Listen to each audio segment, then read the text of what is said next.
Greetings, everyone. Thanks for tuning in. In this video, we are going to discuss why a stalemate developed on the Western Front. So before we start, we need to define both stalemate and Western Front. Let's start with the Western Front. We'll tackle the term stalemate in a minute. When discussing a war, a front is where the fighting is happening. And when talking about World War I, fighting happened on two fronts, the Eastern Front and the Western Front. The Eastern Front was between Germany and Russia, and the Western Front was between Germany and France. Since the United States would eventually join the Allies and fight on the Western Front, we are pretty much going to focus there. But to understand why a stalemate developed on the Western Front, we are going to need to discuss the Eastern Front too. So this seems as good a time as any to discuss the term stalemate. A stalemate happens when there is a struggle between two competitors and neither side can get an advantage. No one is winning. And so in war, a stalemate is essentially when there's just fighting and dying. And not only is no one winning a battle, no one's really making any progress either. And looking at it from a distance, it all kind of seems pointless. And perhaps it seemed even more pointless when one saw it from the trenches.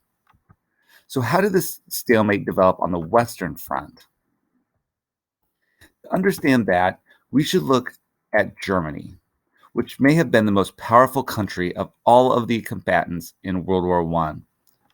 The problem with Germany, as we can see from this map, is that it was caught between two powerful allies, Russia to the east and France to the west. As you can imagine, this is a bad spot to be in, because while Russia and France could send all of their soldiers to fight, Germany had to split its soldiers between the two countries it was fighting. So Germany was in a pickle and it needed a plan to get out of it. And the plan, at least at first, seemed pretty smart.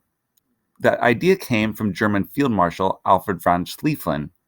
Schlieffen thought that it would take Russia a longer time for their soldiers to get ready to fight. And so what became known as the Schlieffen Plan was that Germany would try to defeat France really quickly and then turn around and get ready to fight Russia, which had such a big army and would presumably need Germany's full attention if Germany had any hope of winning. Unfortunately for Germany, the plan failed.